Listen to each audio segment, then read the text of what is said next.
black students all started performing at a very high level, because what he found was that with the Asian students, because of their culture, they naturally came together. They naturally did a powernomic strategy. They would form these study groups, and it'd be 10 of them, and they'd all be trading information. 10 brains is always better than one. And he said that he found that the black students would be, would sit and say, "Well, I'm studying by myself in the library, and you're not going to be able to outcompete 10 people who are collaborating."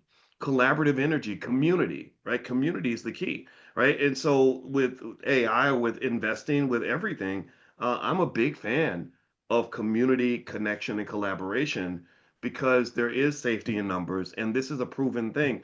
You're talking to a guy who did. I've been black my whole life now. It's been fun. I'm gonna stick with it. But I've also taught in China, and when I was in China, everything they did was in groups.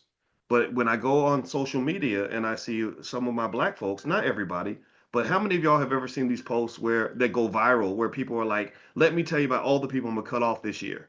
Right? I'm cutting off anybody who ain't got time for my, you see that, right? They're all talking about how they're gonna cut off I'm gonna cut off my mama because she's not a Democrat. I'm gonna cut off my cousin because he's trifling. I'm gonna cut off my man or my woman because I'm tired of being disrespected.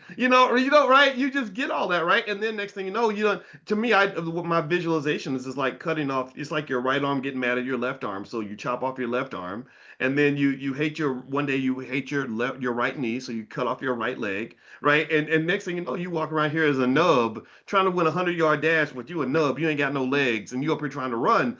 Well, if you keep cutting everything off and you don't actually face the real issue, which could be connected to you play some part in your outcomes, your trauma, everything. If you're not healing and fixing that and learning how to collaborate and work through things with people, you're gonna be out here by yourself and you're gonna lose. So I kind of think going forward, as we sort of look at AI and everything else, I encourage everybody to learn how to get teammates. Did I sound crazy when I just said that? What do you think, Micah? I actually think that you are right because I'm one of those people where, fortunately, I've learned not to announce every year I'm cutting everybody off, right? However, I have been guilty, me being an introverted person, I have been guilty of sometimes being a lone ranger.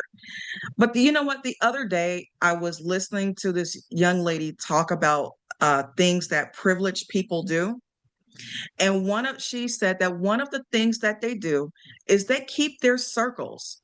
They keep their circles and they stay with their people 10, 20, 30 years because that friendship is equity in your life. So instead of sitting up there and having, kicking people to the curb all of the time and having to start over and over and over and over and over again, they actually do recognize like your net worth is in your network. You can't be one of those people that just like runs around and it's dismissing people all the time just because there are things that you do not always like, or you're always in that mindset of, I got to protect my energy.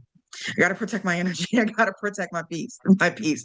Maybe you need to be a little bit more vocal about what your boundaries are and see where that discussion goes